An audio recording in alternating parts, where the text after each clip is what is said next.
Exemplos. Então, o primeiro exemplo, considere f de xy igual a x² mais y², e eu quero calcular o gradiente dessa função, avaliar ele no ponto 1, 1 e representar graficamente. Então, vamos ver.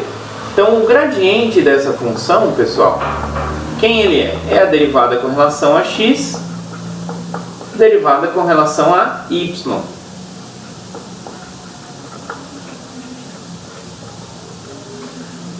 Quem é a derivada dessa função com relação a x? Para derivar com relação a x, eu penso o y como constante. Derivada de x², 2x. Derivada de y² com relação a x, como não depende de x, é 0.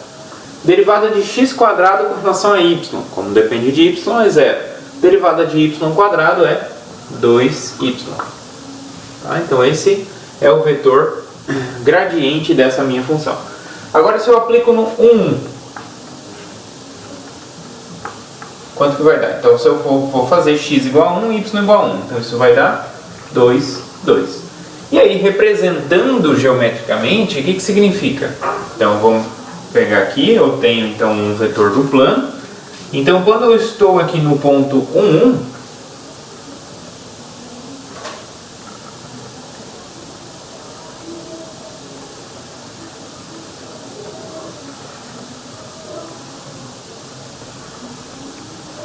então 1, 2 e 3.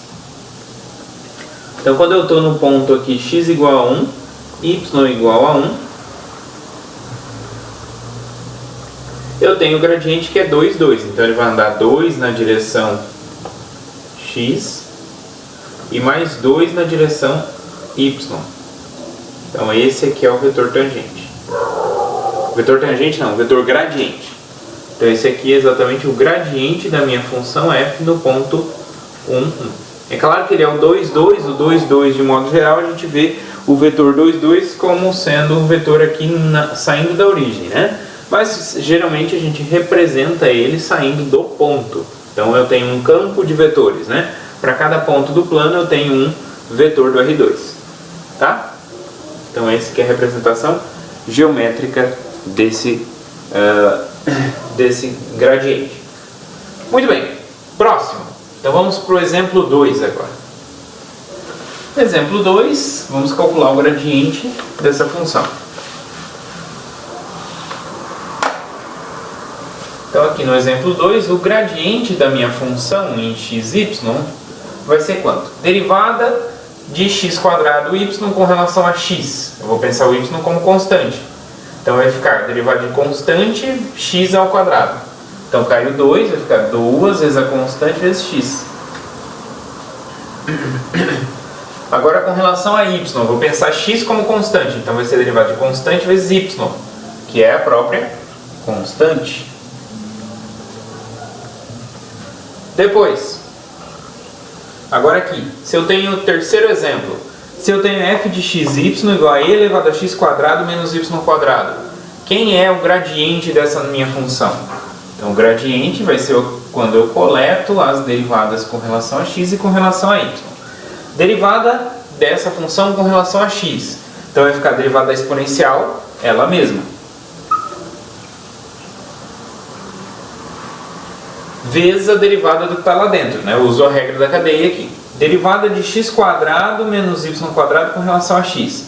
Derivada de x² com relação a x é 2x. Derivada de menos y² com relação a x, 0. Muito bem. E se eu derivo essa função com relação a y, derivada da exponencial, ela mesma.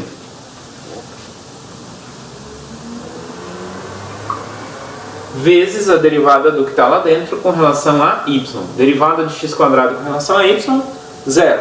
Derivada de menos y² em relação a y é menos 2y. Então esse aqui é o nosso vetor gradiente desse exemplo. Agora do exemplo 4. Aqui eu tenho o quociente, então eu preciso usar a regra do quociente quando for derivar em y, né? Em x não precisa, porque eu vou considerar o y como constante quando eu estou derivando em x. Então eu vou ter uma constante vezes x. A constante é 1 sobre y. Tá? Então o gradiente da minha função f com relação a xy é Então, vou derivar em relação a x, né? 1 sobre y é constante, né? Porque o y é constante. Então, vai ser constante vezes x, a derivada da constante. Então, 1 sobre y. Agora, para derivar em y, eu preciso usar a regra do quociente. Então, derivada do de cima, derivada de x com relação a y, 0. Então, zerou a primeira parte. Então, 0 vezes a de baixo. Menos o de cima, vezes a derivada do de baixo com relação a y, 1. Menos o de baixo ao quadrado. Então, isso é 1 sobre y. Aqui vai zerar essa parte e aqui vai dar x. Então, menos x sobre y ao quadrado. Então, esse aqui é o vetor gradiente dessa minha função f. Bom, e agora se eu tiver uma função agora não mais de 2 variáveis, mas de 3 variáveis? Então, se a minha função f depende de x, y e z. Por exemplo, ela é x² mais y² mais z². Então, quem vai ser o gradiente aqui? O gradiente da minha função no ponto x, y, z vai ser derivada dessa função com relação a x. Derivada de x² com relação a x, 2x. Derivada de y² com relação a x, 0. Derivada de z² com relação a x, 0. Derivada de x² com relação a y, 0. Derivada de y² com relação a y, 2y. Derivada de z² com relação a y, 0. Depois, a terceira, derivada com relação a z. Derivada de x² com relação a z, 0. Derivada de y² com relação a z, 0. Derivada de z² com relação a z, 2z. Tá? Então, esse aqui é o nosso vetor gradiente. Viu, pessoal? Então é bem simples, né? É só calcular as derivadas parciais e colocar elas na forma de um vetor.